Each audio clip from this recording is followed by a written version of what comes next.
Welcome to another edition of the Social Proof Podcast, man. We find dope people that did dope stuff, and we have no different story today, man. I met this brother virtually probably 15 years ago, maybe.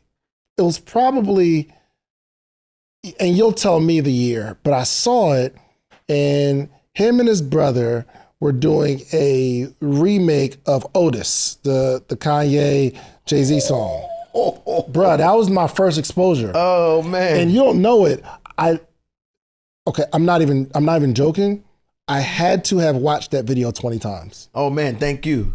Thank you for them 20 views. I'm 20 views. We appreciate every one of them views. You're crazy. We appreciate all. Bruh, y'all snapped so hard on that song. Thank you. And I just been a fan ever since. And then, fast forward, I think the next time I saw you was like at CJ's house. Yeah. And I was like, yo, I've been a fan for mad long. But I had no idea all the stuff you did until we were at, I forgot what event it was. It was that event. It was like kind of outside, inside. Event. It was an LVRN event. And I saw you outside, and when we was talking, you asked me a songwriting question, and you know what I'm saying? Yeah. I remember that. Yeah. Ooh, I can't wait for this. All right, let's just get into it, man. Introduce yourself, my brother. Yo, what's up, everybody? My name is Theron Thomas from St. Thomas. St. Thomas. Theron Thomas. What's your real name? Theron Thomas. So Theron. Yeah. So in the Virgin Islands, I always tell people your name is whatever your mother named you and what she called you. My mother says Theron. And in St. Thomas, we don't pronounce the H's. You know what I'm saying? So it's not like Theron. The H ain't there. My mother to say, Mommy, son, I name you Theron. That's your name. So I always tell people, I feel you. You see the H, but you didn't name me. My mama named me. For sure. My name is Theron. Don't let the H confuse you. Theron is my name. Yeah, for sure. And you are a producer primarily, yes? I'm a songwriter that produces occasionally. Primarily songwriter. Primarily I'm a songwriter. So for those that don't know, what are some of the songs that you've written? I wrote Pour It Up, Rihanna, Best Friend, Sweetie, Doja, Big Energy, Lotto, APT, Rosie, and Bruno Mars, Seven, Jungkook, About Damn Time, Lizzo, I Won, Future, I Bet, Sierra, Level Up, Sierra. Level up. So as a writer, yes, you come up with her lyrics or the song or the hook. What did you actually in your brain write down to say, perform that? Okay. It happened so many different ways. Okay. But on a song like Level Up was very collaborative. It's this song that it's me, Sierra, and JR wrote them. We did it, we wrote it together. I was in the club. Me and Usher was in the club in Atlanta. We was hanging out, and all the music was trap. And I was like, how do we get tempo back? Well, how do we get tempo? And the DJ played this song, F It Up, F It Up, F It Up, F It Up, throw it all in a circle. And I was like, yo, what is that? But he mixed it, and they was like halftime. I didn't know what that meant at that moment, and I was like, halftime, yeah. So he was like, yeah, this tempo is the same tempo. That tempo is just halftime, and he mixed it in. And I saw a bunch of girls go crazy. But the song was underground. Mm-hmm. You know what I'm saying? And what a lot of black people don't understand in pop culture is like, you might do something underground, but it's not that it isn't good. You just didn't polish it up enough to cross it over. You know what I'm saying? And because I understand pop culture and pop music so well, I always hear something that to everybody might be like, that's too ghetto, that's too ratchet, and I'm like, bruh, let's just dust it off, get a little toothbrush, a little scrub. Them Air Force Ones look kind of new now. You know what I'm saying? Sure. So we was in the studio, me, Sierra, and JR wrote them, and I was like, yo, F it up. I was like, do that. And Sierra was like, yo, level up. I was like, that's crazy. So you wanted to do F It Up. I didn't want to do F It Up. I just was like, I want to use this thing. And we was trying to figure out what can we change the F It Up. What can we say to replace that? What you wanted was the tempo. And I wanted the cadence. Yeah. You know, because when you're writing songs, you know, there's a science to writing songs and to writing hit songs. It's math, you know, things have to be mathematically symmetrical. You know, In a song. If you listen to a song, level up, level up, level up, level up. All the sauce is so yummy. All the sauce is so yummy. Dun-na-na-na-na-na. Yummy, all in my tummy. Level up, level up. You make me feel like I'm living a teenage dream the way you turn me on. People don't see the math because it's not their job to see the math. People just listen to the melody. But the melody also has math.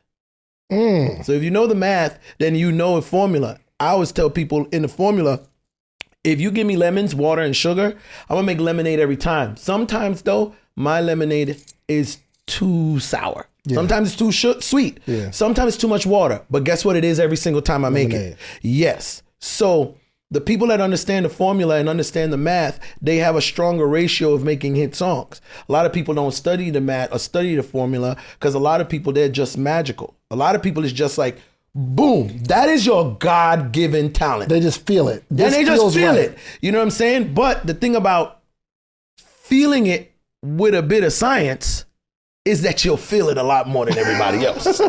You know? Sure. You know, because I felt it for a long time, you know what I mean? Until I met one of my closest friends, one of my best friends in the world today, a guy by the name of Dr. Luke, a producer.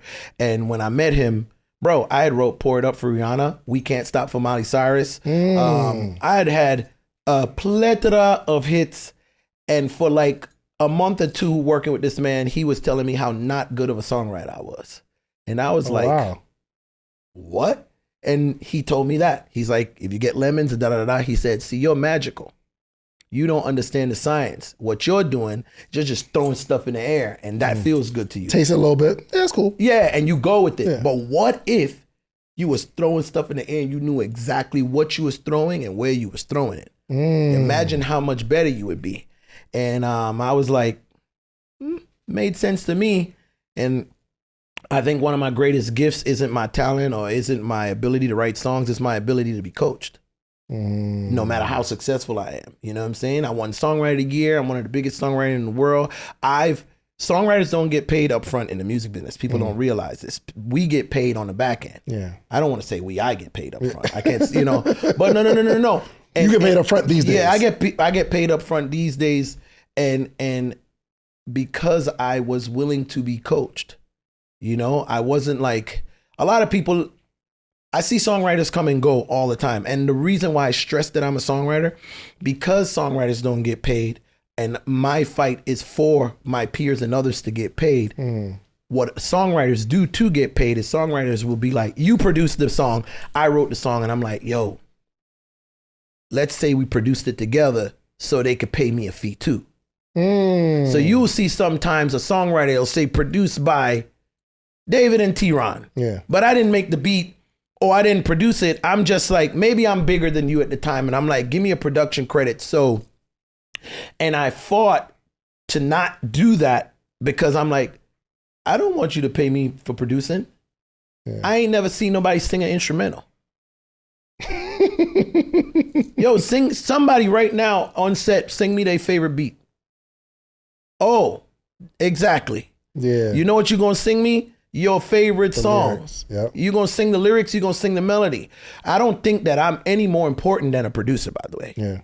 Because, bro, production, what people don't realize is it is an art to be able to tell Whitney Houston that wasn't a good take. You didn't sing that good. Sing it again. Give me the difference between writer and producer, because now I'm confused. I'm thinking producer, beat. Writer, words, come together, make a song. Producer produces the song, meaning from start to finish, the complete idea of the song. I'm a songwriter. And not every songwriters do different things. There are songwriters that only do lyrics. They really don't, they're not good with the melody. They come in and they like, you have a melody, na, na, na, ba-da-da-da. And a lyric person says, you make me feel like I'm living. Ooh, that's a good lyric. And then there's somebody who does only the melody. They're like, yo, I'm terrible with words, but I have a melody. I have this melody that everybody in the world is going to want to sing along to, and they come in and they do that. Then there's songwriters who can do both. Yeah. You know, they like, you know, and I'm a songwriter that can do both. Yeah. And, you know, but everybody who does their thing, they're great at their thing. Got it. There's a lot of things you can do with $500. I mean, you can have a night out with your significant other. You could buy some really expensive shoes. Well, really nice shoes are about double $500. You could buy a course where you can learn something for $500. But I have something better for you to do with the $500. I want to meet with you every single morning for the rest of your life. Well, maybe not the rest of your life, but every morning, Monday through Friday, for the rest of the year. I have information and game that have allowed me to build a successful business, a successful community, and a successful life all the way around. But I want to share that with you. But the only way we can accomplish this is not me selling you a course, not me giving you a one-on-one consultation, because even with that, you'll get the information, but you'll need more. I want to meet with you every single morning. Now, would I meet with someone every morning for $500 for a year? And the answer is yes. Actually, we've been doing this thing since 2017. We have what's called the Morning Meetup. Every single month we have a theme, whether it's social media, whether it's motivation, whether it's strategy, whatever it is, we have a theme for the month, and every morning in that month, we have a conversation around that topic. And I am giving a wealth of knowledge, not only myself, but a lot of friends, a lot of people that you see on this podcast, they join every single week.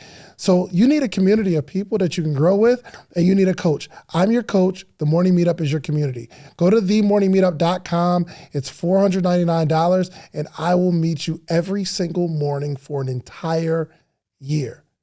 Give it a shot. So, you know, with me, what's classifying the producer from, because songwriter, melody, the person that comes up with the melody, are they considered the producer or the songwriter? No. Okay. Or it's just a credits game, like, yo, put me there so I can No. And songwriters can be producers if they see the song through from start to finish. I see. So let's talk about producing, because beat makers aren't producers. Now, what happened with hip hop is because, you know, guys make beats, send it to the rapper raps it, you know, it's this loop, and then they was called producers, in the sense that Quincy Jones don't make beats. But he's a producer. Oh, what do you know? Hey, Eureka, right? We landed somewhere. Right. Quincy Jones is a trumpet player that knows music and understands Michael Jackson. Don't sing that hard on that part. Yo, take the bass line out there, move that there. That song is crazy, but that beat sucks. Give me that. You know who's gonna play the best drums on this song? Her. Oh, I know the best bass player for this song. Okay. And then the song is finished, and it's like, ooh, you know who's gonna mix this song? Him. And now it's done. And now it's a hit. And the producer sometimes has final say, meaning, yo, the artist might be like going crazy, and the producer might be like, I feel you, but I'm not changing it. I get it. Bad example, but if we were having this conversation 10 years ago, we'd say Diddy is a master producer, right? Because he has a vision of how things should look and sound and feel. But he was considered a producer, and I don't want to use the word considered. He was a producer in the traditional sense of move that, do that, da da da da da. Yep. You know what I'm saying? But again, there are beat makers who are great producers. Timbaland literally makes the beat. Yeah. But man, is he a great producer. But and the problem and a big issue in the music business is I'm not a producer in the sense is like I've produced before, but I know there are people better. Again, my gift is that I'm able to be coached, and another gift I have is I get the best people in the job field. Yeah. So I'm like, oh, I'm about to make a song. You know what? I did a project with a friend of mine named Jeff Giddy out of LA, right? Mm-hmm. Jazz musician, producer, did a lot of songs that people know, right? And I found this artist. I never talked to Jeff Giddy. I reached out to this girl on Instagram and I said, hey man, I got this idea for an album that I would like to do with you and my friend Jeff Giddy. Never spoke to him. Met this girl one time in the studio and the second time in passing. She was like, oh, I would love to do that. Called Jeff and I said, hey, man, I just talked to this girl and told her we're going to do an album with her. He was like, what? I'm like, this is the girl. And I want to do the music like this. He's like, oh, okay. Yo, just send me some beats. You know what I'm saying? But I knew that the best person for the version and genre of music that I was going to make would have been Jeff Giddy. Got it. You know what I'm saying? And the best version for the version of this genre of music I'm gonna make, you know, because I make all kind of music, and I thank my wide variety of music on being born and raised in the Caribbean. Because in America, you guys don't have it no more. You guys are turning into Caribbean. The new kids of America are having Caribbean music ears. Let me explain. Okay. When you grew up with segregated radio. For sure. There was urban radio. Right. There was R&B radio. There was pop crossover. Yeah. In St. Thomas, everything played on the same station.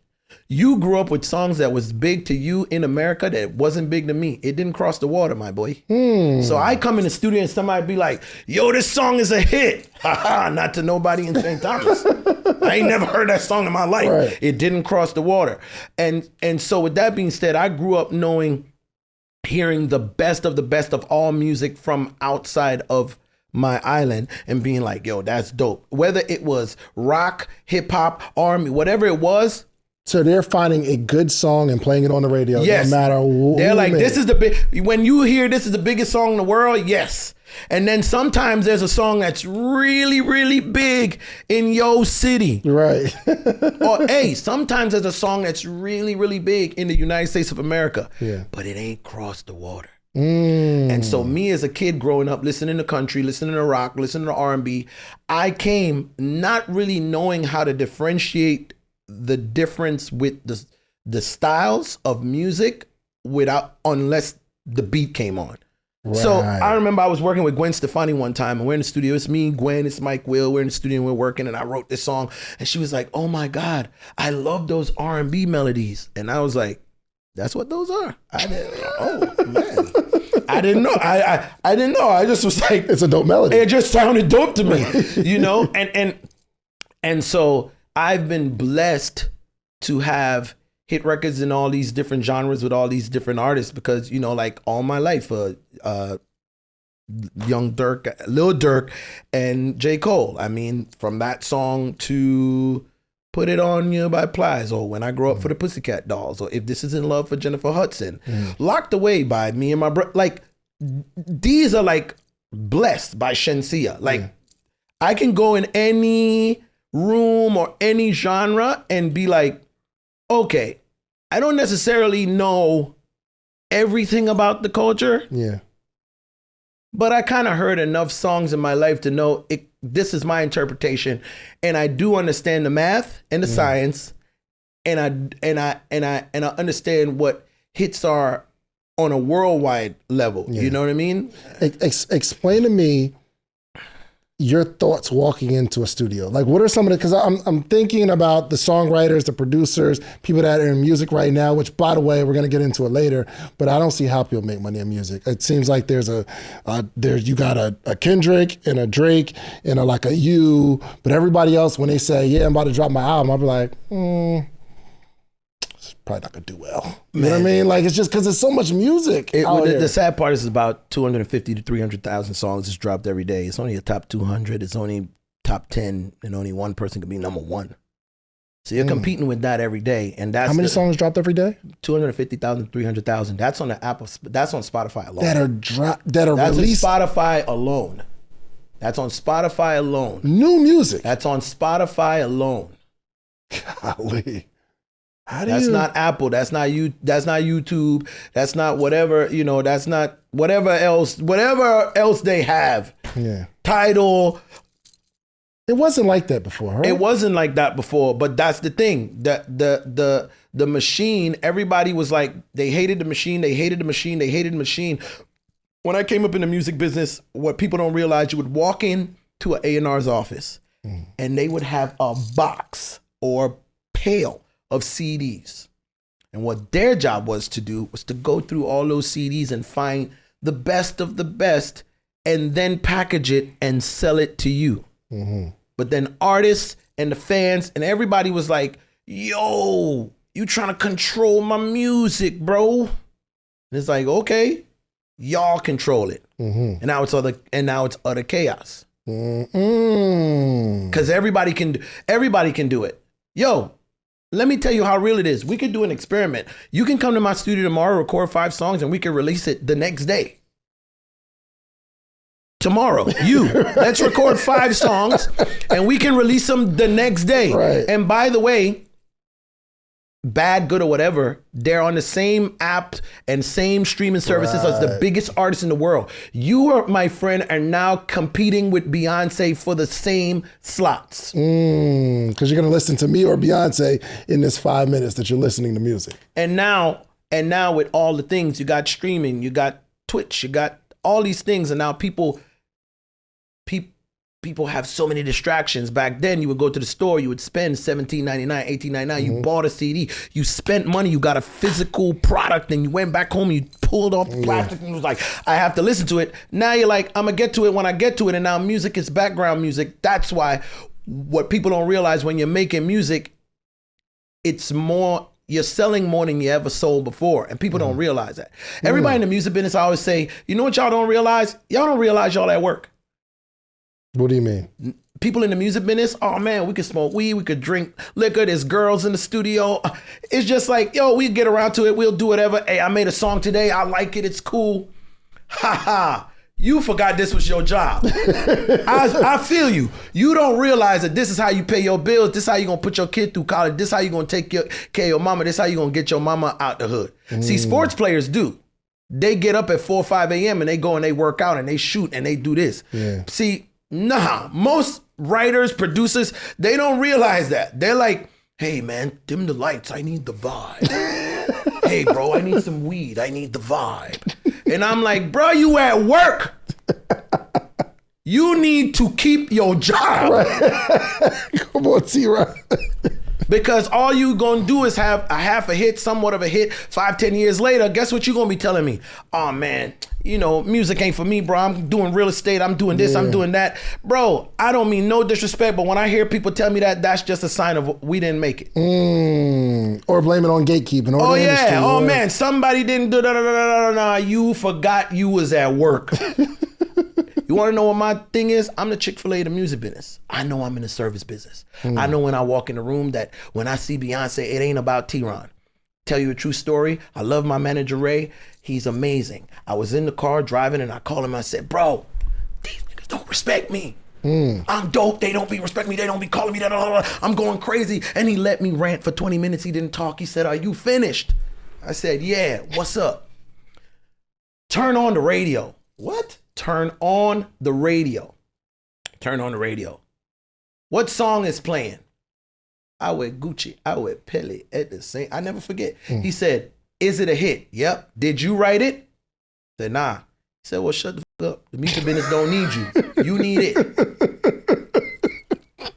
Yo, you know what everybody don't realize? You making a podcast, right? Yes, sir. So it's about 1,000 other people. And if you shut 100%. This podcast down today, you know what happens? Somebody's going to find something else to watch. We ain't that important. And everybody gets up thinking that they more important than everybody else. And I'm the one person saying, hold on, I'm not that important. I want to keep my job. What I need to do to stay here. So I get up every day and I write 4 or 5 songs a day. And yes, I'm rich. And I always say I'm rich because when I was poor, I was proud to tell you I was. When I came here, I moved here with $35. I was broke, and every time I'd be like, man, I ain't got it. Hey man, I just gotta eat off the dollar menu, man. I'm broke. I ain't got it right now. So you know what? I ain't about to keep saying I'm broke no more because I'm not there no more. Yeah. I work really, really, really hard and still working hard. You still work hard. I gotta work hard. Look at the state of the country. Look at the state of the world. We don't know what's coming in the future. Everybody's acting like, yo, bro. I always tell people, Evander Holyfield had $500 million. Y'all realize that? Wow. Anybody realize that he went bankrupt? Wow. You know Mike Tyson had $500 million too, right? These had $500 million. That's how much they was worth. I'm a millionaire, but I'm like, I ain't got 500 million.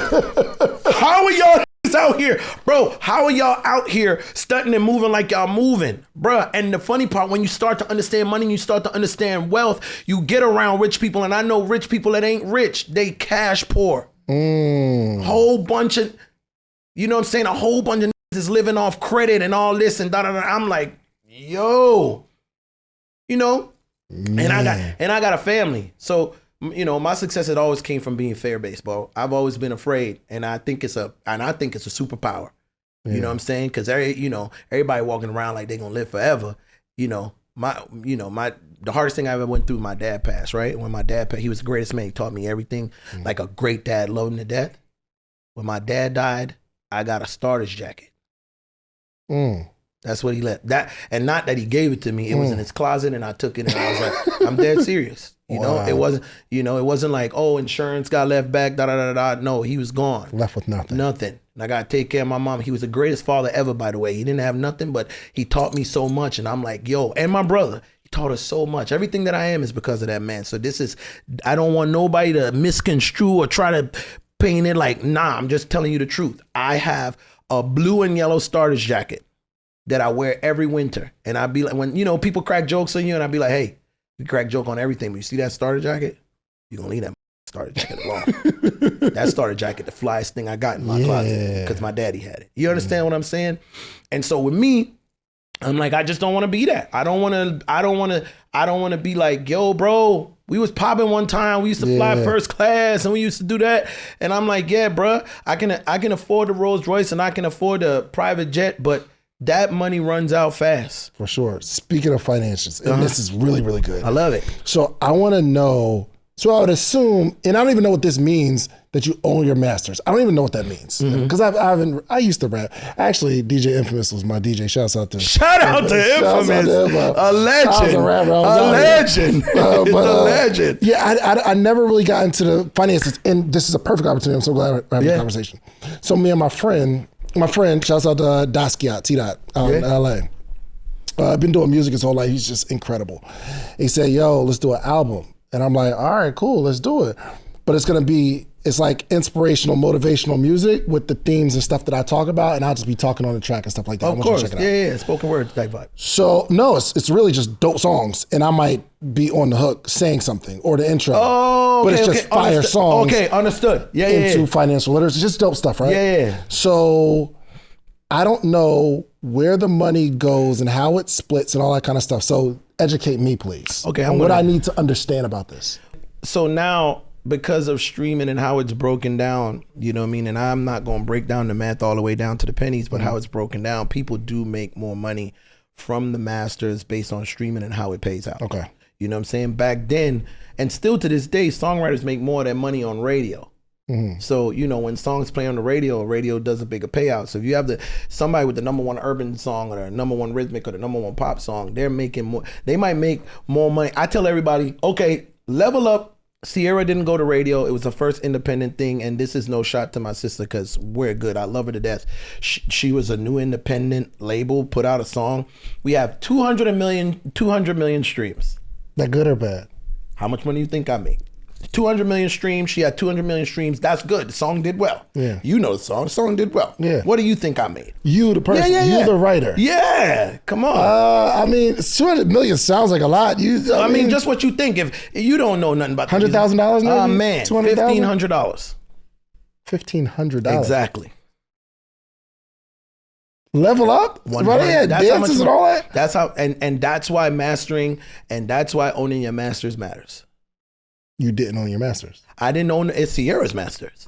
Do y'all split masters? You get a percentage of masters, or? I mean, I get a point, which I get a master point, but it's now as a writer and everything, you got to negotiate that. Listen, the thing about the music business is the business have these standards that they don't change for us, but they change the standards for us every time we get a step up. You know what I'm saying? And I always tell my peers, I'm like, yo, y'all realize the music business went with Spotify, negotiated a deal for them to get paid, didn't talk to us, didn't tell us nothing, and then was like, okay, guys, this is the new standard of how everybody get paid. Enjoy it. Make music. Woo! Go team, go. That's what they did. So I'm like, me now, I'm creating new business models and new ways of doing business and the way that I'm doing business. And I'm like, yo, if you're Beyonce, I know I can't come in and say, Beyonce, you're going to give me masters. Shout out to Beyonce. You've built a brand. But if you're Beyonce, and I say Beyonce because nobody never heard of you, Beyonce. Right. You're a brand new artist and you're coming up, but you're like, man, I love Theron. He did all them hits. Well, guess what, baby girl? I'm going to come in with you as a partner and I'm going to make money with everything you make. Why? How can you say that? Because I'm going to write the song and I'm going to be the one that says, pour it up, but you're going to sell t-shirts that say pour it up, and I'm not going to make $1. And that don't work out for me. It don't work out. I feel that. These ideas are coming from my brain. Yeah. In my head. You know what I'm saying? And I'm like, yo, I write songs with a lot of people. I collaborate with people. And some of these songs I write by myself. And some of these ideas I come up with first. But some of them my friends come up with first. And I just feel like, hey, brother, if you come up with something, if you came up with the idea for the name of this podcast and everything and all of that, you should eat. If I'm selling a social proof podcast shirt right now, wouldn't you be like, yo, nah, bro. I'm Theron. For sure. But you came up with you was in a club, you heard the little, I want to do that. You write the lyrics. Yeah. How do you only make $1,500 though? How does this work? That's how it pays out. That's how the publishing split works. Okay. What was your percentage of publishing? What was my percentage? And is masters and publishing the same thing or different? Completely different. Publishing is a completely different entity. Okay. And don't get me wrong, publishing will pay you, masters and publishing pay you for a long time because it's forever. As long as that song streams, Sierra's going to make money. And as long as it plays out in the world, I'm going to make money. Right. You know what I'm saying? She just makes more money than I do. You know, that's another thing. And this ain't, I want to get off of Sierra because I don't want to make it seem like she did anything wrong. But a lot of artists now, they don't write songs. What they do is you write the song, they sing it, and they be like, yo, I'm going to take publishing because I'm the biggest artist in the world. But what they don't realize is like, bruh, you're going to go on tour, you're going to sell merch, you're going to get a piece of your master, you're going to do commercials, you're going to get a whole bunch of things because I'm behind the scenes. Nobody cares about me. Yeah. Nobody knows me. Yo, bro, when I walk in the room, bro, every celebrity that I walk next to, they always gotta say, yo, this is my boy Theron, bro. He's an amazing songwriter. You gotta meet him. He's incredible. Because they don't know. They don't know. I'm behind. The people who know, like, yo. Yo, the people that know, but yo, guess what? Mattel and Monopoly and say like, yo, they're not like, yo, bro, we should call Theron. No, bro, they should call Sierra. Yeah. She's the face. And then Sierra and any artist will call you to make sure that person shows up in the best light to them. I mean, an artist that doesn't write their own music all the time, they will call me because there's a lot of artists who are like, yo, bro, Taylor Swift writes. She writes her own stuff. Yeah, Taylor Swift writes her songs. Ed Sheeran writes his songs. And by the way, I'm not saying they've never took a song or they've never had help writing, but for the most part, Lizzo writes her songs. You know what I mean? Like, but you wrote one. I wrote with. Wrote with. I was a collaborator, meaning Lizzo invites me into her party and I'm like, I'm here to help in whatever capacity that I can help. Got it. You know what I'm saying? But a lot, and I do that a lot because I feel like the best things are made in a collaborative effort. I agree. You know what I mean? If you was in this room by yourself just talking and everybody was not here, it would be cool. Yeah. You know what I'm saying? But feeding off each, human beings, we're meant to work together. Yeah. You know what I'm saying? It's just the hierarchy and one man got to be the man. And like I always say as a black, I don't want to be the man. Everybody's like, I'm him. I don't want to be him. I want to be us. I love that. What's the most financially successful song that you were a part of? Because now I'm understanding that it's going to be based on the person, the split, how much you did, all that kind of stuff. I mean, for yours, like this was the biggest hit for me. No, I did a lot. I mean, APT is huge, bro. That's a huge song. And it's huge on radio. It's huge around the world. Locked away. We was number one in 127 countries. But did you get the payout that you feel? Oh, like? Yes, sir. Yes. Hey now. Hey now. But sometimes you do. Sometimes you do. Sometimes you don't. Listen. I tell people, call me on hit day. Right now, a lot of people are in the studio. They're vibing. You know, you know, it's popular, the moody R&B, and you're like, yo, this is a vibe. I don't want to help you with that. Mm-hmm. Yo, you doing a whole project, you want me to get track 14. I don't want to do that. That's not what I do. I got 6 kids. 3 of them are in college. Sheesh. And a new baby and 2 in private school. Sheesh. And my wife don't work. By the way, she does a lot, but my wife is like 100%. My wife is in her soft girl era. Oh, come on, man. That's what She the ladies are deserves it. saying. You know what I'm saying? So I'm like, yo, I can't come out here. No disrespect to you as an artist, but bro, how dare you call me out of my house to help you facilitate your dream, knowing that I'm not gonna make no money doing it. I don't want that no more, bro. I know I'm good. I don't need your help. My daddy told me I was good my whole life. Guess what, guys? I believed him. I don't need that from you. I am here to make the biggest songs possible. And you should want to work with me. For sure. That don't mean I'm going to make the biggest songs possible. My intentions are in the right place. Yeah. At least you're like, Theron left his house today, left his wife and his kids, came in his car, drove to me with the intention to try to make the biggest song that I've ever had. Yeah. In which I've made a lot of artists. I've been a part of a lot of artists' biggest songs of their careers. Who are you the most impressed by working with? Like you're in there working like, yo, this person. I wouldn't say. Man, I know there's a bunch of them. Doja Cat is good, man. Really? Yo, bro, Lizzo is good. And listen, there's a couple people that I work with where I'm like, I don't understand why I'm invited here, but I'm so happy that they invited me. Like, thank you so much. You know what I'm saying? What is it about Doja that makes you say, yo, I'm impressed? She's really good, bro. And really uniquely good. Do you understand how difficult that is? Sometimes people are good, but they're like, I'm good at following the trends. She is like, today I feel like pink. But everybody's blue. Pink is going to be the next thing I do and everybody's going to love it. What?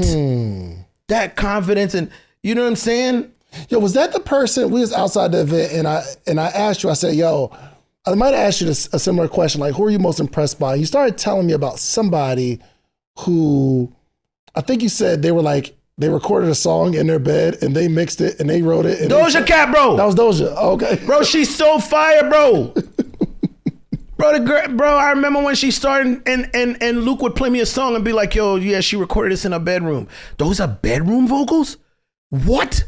Yo, bro, she's fire, dog. Yo, bro, I'm extremely grateful and happy that I got to work with her and I got to do fires. Like, I did really cool things with her that I'm proud of. But you want to know what's so funny? I'm proud of all the songs and happy with all the songs because all the songs got cool stories. Yeah. All the songs got cool. Give me the coolest story. I don't know if the coolest. Give me a really cool story. The one you tell at parties. I mean, I tell a lot of stories at parties, but I'm gonna tell you, APT, we're in the studio and Rosie and Amy, Omer, Circuit, like everybody's in the studio and APT, what song is that? Pata pate, pata pate, y'all know pata. Yeah. It's Bruno Mars and Rosie, but gotcha. It's a Korean drinking game that Rosie and Amy was playing in the studio, and while they was playing it, I just was like, yo, when did they all make that song? That's pretty cool. That's not a song. What do you mean? What do you mean it's not a song? What do you mean it's not a song? It's just... What do you mean it's not a song? Yeah, what do you mean? So this has never been a song? Nobody's recorded this, nobody's put... So everybody in Korea knows that. Yeah, it's a game that people... Listen, baby girl. That is the Macarena. We're doing that. That's what we're gonna do. You know what I'm saying? Or If This Is in Love, a song that Jennifer Hudson got, I had to go to If This Is in Love is like 4 minutes and change. The whole song is a freestyle, meaning like one take all the way down. And I did it with Brian Kennedy and we was leaving and Ray was like, yo, we gotta go, we're gonna miss a flight. And I was like, yo, I got an idea, let me lay it. And if you listen to If This Is in Love, it's like, I'm calling my phone up just to tell him how much I really love him. Cause I was trying to think on what to say. So I LOVE, freestyle the whole song, left, wrote it for Brandy, and Brandy didn't take it. I want to go back and talk about that too. But Brandy didn't take it, and then Jennifer Hudson got it, and you know she won a Grammy for that album, and that song came out. But a lot of times I hear writers come on and they're like, "Yeah, I wrote this song for Rihanna, and she turned it down, and then Beyonce took it, and it became #1." You sound kind of mad about that. Like, it worked out, bro. Right. This is how I feel. I feel like everything isn't for everybody. And I feel like all the songs that I wrote, even though an artist turned it down, it ended up on the artist it was supposed to be on. Yeah. And as time passed, I get to look back and be like, I wrote We Can't Stop for Rihanna. We Can't Stop. We Can't Stop. Miley Cyrus. Okay, gotcha. You know what I'm saying? Yeah, you don't know my white people songs. It's all good. I get it. I see what's going on here. Look at that back there. We can't. You know what I'm saying? All my white people watching this podcast, put my man on for me.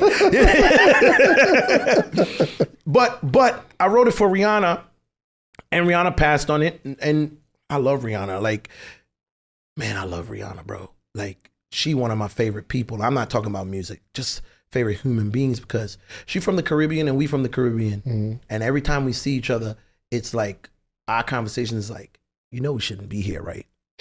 You know, like of all the people that could make it, or like we're like, this shouldn't be real.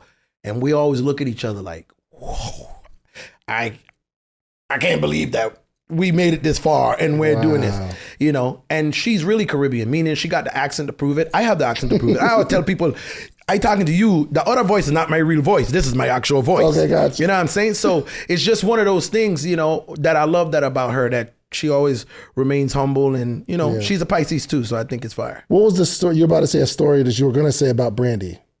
Oh, no, I was going to say about Brandy, the thing about it is when I mentioned that Brandy didn't take it, I never took offense to it. Because I feel like people come on podcasts and they say things like, yo, I wrote this song and so-and-so told me it was whack. Yeah. And I feel like sometimes that kind of makes people, it puts a bad taste in people's mouth where they don't feel comfortable. It's like, I feel like people should have the right for their opinion, because the opinion ain't a fact. For sure. And we don't know if, I think what makes an artist, a big artist, is the decisions that they make. And Brandy could have took it and it don't hit the way it was supposed to hit, because she didn't feel it, and you just never know. And it wouldn't have been big on her. And I'm like, listen, if I send you a song and you don't like it, you can't hurt my feelings. Yeah. Bro, I'm still writing 4, 5, sometimes 10 songs a day, bro. A day. Oh no, for sure. Monday to Friday. I take the weekends off, you know what I'm saying? You know, try to be a dad, try to make sure my wife don't find a new man. You know what I'm saying? gotta keep it flowing, you feel me? So you know, I just say that, like, I'm still working and I have so much music, and I tell people, yo, I get told no way more than I get told yes. Yeah. I miss more shots than I make, but I just keep shooting. Yeah. You know what I'm saying? That yes be worth, you only need one good yes. Bro, that's all you need. That is all. You know, somebody sent me a video where it was like, yo, I don't think no idea is stupid if you keep going at it. Like, you know, somebody made the movie Sharknado. Yo, this crazy. There's a movie called Rubber that me, my brother, and my boy Benny, we watch, and we always talk about, oh man, this movie's crazy. It's about a telepathic tire that rolls around and kills people. That's all it's about. But what you think about this, somebody had that thought in their head and didn't stop until they got the funding and somebody to approve them to make that movie. We could laugh about it. It's like, that sounds ridiculous and crazy, but they didn't think it was ridiculous. Yeah. What other people think don't matter. I'm like, yo, 365 million people in America. No one has ever sold 365 million records. Michael Jackson, he's so amazing. He probably sold 50 million. There's still 315 million Americans that didn't buy Thriller, my guy. Where they at? Exactly. 8 billion people in the world. Nobody ain't ever sold 1 billion records. No one. Exactly. You need 500,000 to go gold and 1 million to go platinum. I only care about the 500,000 and 1 million people that support me. Bro, I can talk all my songs and there's somebody watching like, I don't like none of them songs. That whack. Hey, brother, there's six black babies going through college on them whack songs. So I don't care if you like them or not. Your opinion don't matter. That's a fact. All right, yo, give me some game on what I need to understand, because I think we were going there. Then we went on a whole nother Go path. ahead. All right, so he produced the song. Shouts out again, my man, my brother T Dot, my first friend ever. Okay. Like, we grew up on the same street. He produced the song. He concept, like putting it together, getting the beats. He wrote some songs. He's like, yo, which ones do you like? I picked the songs I like, all that kind of stuff. And he's mastered all that kind of stuff. How do I make money from this? He wants it to be my project. You feel me? So y'all could come up with something where you split on the mastering side with him and partner on the mastering side, so you make money there. But did you talk on the album? And yeah, I'm gonna talk on every song. You're gonna talk on every song. And did he write the talking parts, or are you freestyling or writing down the things that you say? He sent me some stuff. I was like, just so I can hear it, but I'm like, I don't want those. I'm gonna write my own. Okay, that means you are now a writer, and I'm a writer. You're a publisher on the songs. Okay. Yeah, you technically, even though you didn't have a melody or you didn't rap, you know what I'm saying? If you hear, I remember back in the days, Outkast used to always have the Big Rube skits. Up to this, I love Big Rube. I would love to work with him, like doing the poetry skits on the Outkast albums. And I used to be like, this is amazing. Well, he wrote those poems and he was a writer. You know what I'm saying? Like, you're a writer. You got on a song, you're a writer. And you're a part of the publishing of the songs. So now, you negotiate that based on what both of y'all going back and forth. And if it's your project and your album and you're putting it out independently or with a major or whatever, then you negotiate based on fairness. You're like, yo, bro, I'm talking, but you're going to use my face and my likeness to push it. But if you're going to market it and spend the money to do it, I might talk about it on my show, but you're gonna come out of your pocket more than I am. Okay. I'll probably come out of my pocket more than he is. Oh, okay. Well, if that's the case, then you'd be like, yo, you put it together. Yo, let's come up with a split. Let's do 70-30 in my favor, because I'm the one subjected to more lost. Whoever has the biggest risk. Yeah, whoever has the biggest risk, whoever is taking the biggest risk should get the biggest piece of the pie. Got it. Not necessarily who does the most work. Nah. Whoever takes the biggest risk. So this is why where a producer does all the stuff, let's just say it's I don't know, some company, and all these artists saying, man, I ain't get my just due, I ain't make no money, but that that person or record label said, I'm gonna put all the push behind it, put the money behind it, find the best producer, studio time, all that kind of stuff. You was in the hood rapping in ciphers with your friends, but I took you, changed your life. Now because I have the greatest risk, that's why I get all the publishing and masters and stuff that artists talk about. Not all, but that's why they negotiate it and get a lot. And sometimes they get a lot because a lot of people don't even know what they're supposed to be negotiating. We have a lot of kids, bro, 16, 17, 18, 19, 20, 25. I tell people my first deal was $1.5 million. You know what I did? Spend all the money in a year and owe the IRS $468,000. Yeah, that's what I did. So nobody told me nothing. Nobody taught me nothing. You know who taught me something about money? My wife. When I came to her like, yo, bro, I lost all the money. She was like, this whole time you've been dating me, you had $1 million? That's what she said. I'm like, yeah. She's like, why didn't you do this? And I was like, well, I don't know. Yo, you do it. I took you out the country. What you mean? Yeah. Tell me, like, teach me, Right. And taught me and helped me get a better understanding for money. Wow. And then me, you know what I'm saying? So you dealing with young kids and nobody educates them, you know what I'm saying? What does a deal look like for you as a writer, though? Because I thought the deal was an artist got to come out with 5 albums, we'll give you a bunch of money up front to produce the 5. Yeah, I'm a contractor. So all my deals are different depending on who I'm working with.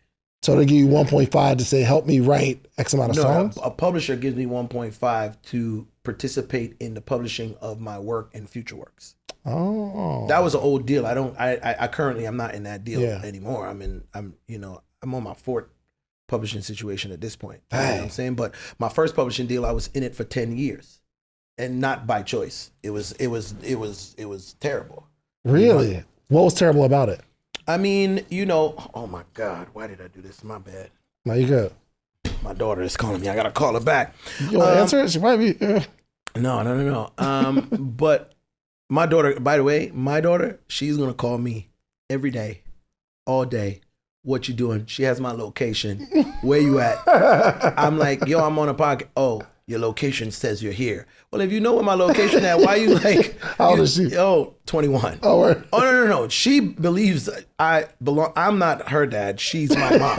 That's what she believes. Like, I'm like, yo, daddy, what did you eat today? I'm not hungry. No. You need to go get some food. Stop recording. Yo, whoa, a minute. Yo, it's great. Go back to the question. What were we talking about? Okay, so one, you're on your fourth deal. You're not in that other one again. But so you pretty much answered my question. There's a couple things to negotiate. Publishing, which is your participation in the record, and masters, which is what? The ownership of the record. Ownership of the record. Yeah. Publishing has to do I don't know why it's not the same thing. No, publishing is like, when I say like the melody, the lyric, the composition of the song. Got it. You know, the mastering is who owns the song. Meaning like I recorded the song on my studio. It's my master. Universal buys the right to use this master or license this master. Yes, this was my question. You were in a bad deal for 10 years. Yes. Why was it a bad deal? It was a bad deal because, and by the way, it wasn't their fault. The music business shifted to streaming. Mm-hmm. And there was a thing called MDRC and how it was set up is that I had to write a certain percentage of a certain amount of songs released on an album, and then albums started released digitally. And because they were coming out digitally or single wise, they weren't counting against the songs owed. And so I end up extending for a long time in a company, you know, and I was really mad about it at first. And now I'm not mad because again, I think education solves most heartache. You know what I mean? Not all, but most. Like, yo, I was dating this girl and she broke my heart. And then I'm like, when I learned more about her and her traumas and all of that, I'm like, she wasn't ready to be the girlfriend that I needed anyway. I'm not really that mad no more. That's a good perspective. You know, but that's how I see it, you know? I always, you know,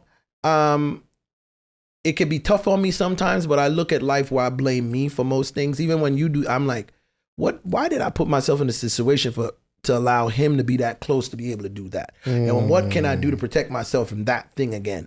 You know what I'm saying? Because what I've learned is the most successful people blame the man in the mirror, the woman in the mirror first. Yeah. Even when it's like, no, but Theron, he threw the stick in front of you and you tripped. But you know what? Also, I was on my phone not paying attention. And if I was paying it, so next time I'm going to pay attention to my surroundings because I have to know that there are people that just don't like me that want to throw sticks in front of me. Man, that's good. Last question. The song that I fell in love with, it was you and your brother on there, right? Uh-huh. And I guess y'all weren't making music together. Then you went off and did you like split off and just start producing or writing? And what was your brother doing? Like, what's going on there? No, me and my brother was doing music and writing songs, and we had a deal with Akon for 4 years, and it didn't work out, you know. But shout out to my boy Akon. We friends, family. Why didn't it work out though? Akon was the biggest artist in the world. He's had 36 million people signed to him, and no, it's true. I feel like that's and I'm going to say both parties' fault. And he had a lot going on and wasn't able to foster a relationship or help grow us as artists and as a brand, as a label.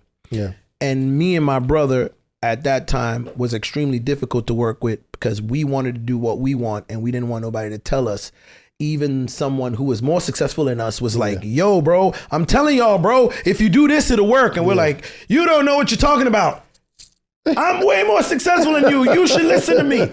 You know, so I look at it both ways where I'm like, you know, I told you what Akon did wrong and I also told you what we did wrong. I think me and my brother were just very stubborn. And then after that, then we went and we signed another deal with Kimo Sabi with Luke, and we dropped Locked Away. We had a #1 and we went on tour with Maroon 5.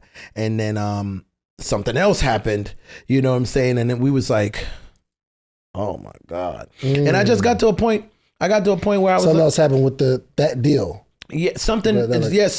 So Luke got into a whole court case, you know what I'm saying, with another artist. And I don't want to get into the whole back and forth with that, but he got into something with another artist. And when everything was going on with that, we were signed there. That affected the company and everything like that. And I look at things as a sign. Like, you know what I mean? When I was a kid, I wanted to be an artist my whole life. Mm-hmm. And I was like, when I grow up, I'm gonna be as famous as Michael Jackson. You know what I'm saying? Like, I was a little kid in the Virgin Islands. You know, St. Thomas is 32 square miles, and if you look at it on the map, it's a dot. And I always used to ask my dad, "Hey, I know people in New York exist. Where you from?" New Jersey. I knew New Jersey existed. Does New Jersey know we existed? I don't like that. They gotta know that I'm here, because I'm on Earth, and everybody in the Virgin Islands, they on Earth. Yeah. They're living, breathing people going to work, and it's hard. And some people, you know what I mean? And my dad used to be like, why do you care about that? You're 13, bro. Like, why does this matter? You know? And so songwriting was a thing that for my whole life, me and my brother had been glued to the hip. I tell everybody, me and my brother shared a bed till I was 25 years old. When, you know, we came up. 25? Mm-hmm. Yeah. We got an apartment. We're grown men. What you mean? We grown men. We shared a bed in the projects and housing. We had one bedroom. We had one bed when we left there. We moved back to America. I had a bed with my brother my whole life. So when we got to America and we got a 2-bedroom, we was in our bedrooms talking, and we was like, yo, this is weird. I only know to be in a bed with my brother. So we shared a bed. It's weird to you, but that's what I know. And then it actually is like a special relationship that I don't think I've, like, even you saying it quickly, it's like, dang, we grew up in a bed together, but then moved to America, had separate beds, but it didn't feel right. Yeah, so our best friend who was losing his apartment or transitioning, we was like, yo, we got an extra room, you could stay there. He was like, y'all got 2 rooms. He was like, yeah, I mean, me and my brother just, and then we stopped, you know, the minute girls came around, of course, you know what I'm saying? Like, you got to think, bro, we were so focused on music, and, you know, and it was like, we didn't care. So when we lived by ourselves, we started going out in Atlanta and moving around and meeting girls. You're like, I can't be like, yo, let me use the room for 12 seconds. You know, now you're just being lame. You know what I'm saying? So,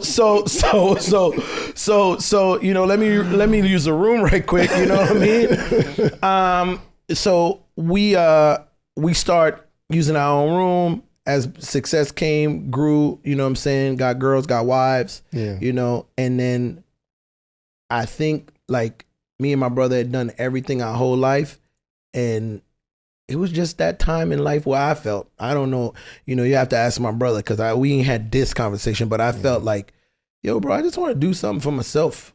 You know what I'm saying? I just want to do something for me that's like, this is for me, this is for my wife, this is for my kids, you know what I'm saying? And this is what I care about, you know what I mean? Because my brother is like, yo, bro, we artists. Yeah. Yo, bro, we need to work on a new album. And I'm kind of like, yo, man, I kind of just want to try to give Beyonce the biggest song in the world right now. Right. You feel me? Like, I got this Bruno Mars thing going on. Yeah, I want to see, you know what I mean? Because it's like, you know, songwriting is my basketball court. You know, I'm not good at sports. I'm not athletic at all. And I'm like, you know, that's why I dunk on. I love it though. But the funny part, what I tell everybody, I like to get dunked on. So I enjoy, like, when somebody, I'm like, oh my God, that song is so good. Yo, I'm terrible, bro. I got to go back to work. I'm not doing that. You know what I mean? I enjoy that. I love the competition, but when I'm in the studio and when I'm trying to work, I'm thinking like the whole music business is competing against me. Yeah. And I'm competing against them. I don't know what everybody else is thinking. You know, some people will come and they'll be like, I don't compete. You know what I'm saying? I'm just in my own space. I'm like, nah, I'm in everybody's space. I'm dunking on. I went, where y'all at? Oh, you write songs? Come on, let's do it. Let me see what you got. Ah, you ain't better than me. I love, and by the way, when I meet somebody, I'll be like, oh my God, he killed me. Yo, one time, bro, T-Pain murdered me, bro. He don't know this story. I got the beat for All I Do Is Win, Win, Win. And I wrote my idea. And then they was like, yeah, T-Pain got the single on the beat. I'm like, man, let me hear what T-Pain did. And I pressed play and I was like, bruh, I'm trash, I got bro. dunked on. Yo, T-Pain dunked on me so hard. And I was like, yo, that's amazing. Like, you know what I'm saying? Like, it's no hate in my heart for nobody. I want to see everybody win. But I just love the, like, you know what I'm saying? I just love, like, oh, I'm number one, baby. Yeah, we you know, they number one now. They got it. You know what I'm saying? I like that. So what are you and your brother doing anything together now? Yeah, we working on a new R City album right now. Me, my brother, and Dr. Luke, you know, we about to work on a new R City album. We don't have a name or a title or anything. And man, I'm so excited about it because I think for the first time, the first time we tried, you know, we fought and didn't want to do nothing and nobody wanted it. We didn't want to be coached. The second time that we tried, unforeseen circumstances came in and it was out of our control. And we were still a little bit hard to coach. Yeah. And this time we're just like, tell me where to shoot from, coach. Yeah. What position do I play? Yeah. I'm not the quarterback. Hey, brother, I don't care. But I'm going to go on the field. Let's all win. Yeah. You know, a lot of people will rather be right than win. So they'll be like, yeah, I'm right. But we lost, man. So what you know what I'm saying? I don't care. I don't want to be right and I don't want to be wrong. I just want to win. I just want to win. So that's why I'm at with it. That's what's up, man. Well, I appreciate you coming through, man. Come on, man. I had a good time about this conversation. I learned so much. I'm inspired, bro. Man, thank you, dog. And I'm applying, you know, the things about the music to, like, my brain takes it through a filter of entrepreneurship and business. I'm like, yo, I get it. And this was an inspiration, man. So thank you, my brother, man. Don't forget you at work, man. Don't forget I'm at work. You won't lose. Dang, I was going to ask you to close us out with something. You got ahead of me, brother. Oh, my bad. But yo, hey, man, my last job was Party City, and I hated it. I didn't like the boss. I didn't like going to work. But child support was $179, and I couldn't afford it, and I needed a job. And I went there, and I smiled, and I blowed up balloons, and I did something that I hated out of necessity. Now I'm in a position to do what I love every single day. I'm not going to treat it like I don't love it. I'm not going to treat it like I'm not grateful. I'm not going to treat it that someday God could take it away from me. I think everybody believes that everybody believes that they're going to be on top forever. But one day you're going to wake up and the girl's going to want to dress like another girl and the guy's going to want to dress like another guy. Rap might not be hot in the next 5 years, 3 years. It might be pop. It might be R&B. It might be Latin music. Listen, we don't know what our kids are into, but I know our kids ain't into what we were into. That's a fact. That's how it got to spin. So you just got to go with the punches and keep working. And again, we're going to end right here. Remember, you're at work. I love it. Man, I appreciate you, my brother. Tell everybody how they can connect with you. Oh, man. Check me out on Instagram. Once you find me on Instagram, you can find me everywhere else. That is Theron _. THERON. I was going to spell it. THERON. You know, it's like Doron _. Teron. You know what I'm saying? Appreciate you, my brother. Listen, man, make sure y'all send this brother a DM, man. If this inspired you or motivated you, just send him a DM. He may not respond. He's a very busy man, but just show your appreciation. Yo, I appreciate it. Learn so much. Listen, I remember I'm at work. Just show him some love. And then do yourself a favor. Go get you some social proof, meaning go build something, build it really, really big, but come back to your community to teach them how you did what you did. It's the only way our community grows. We out. Peace. Man, I was so watch good. This whole episode. If you like this episode, watch this one right here. Click right here. You're going to like this one if you like the one you just watched. Check it out.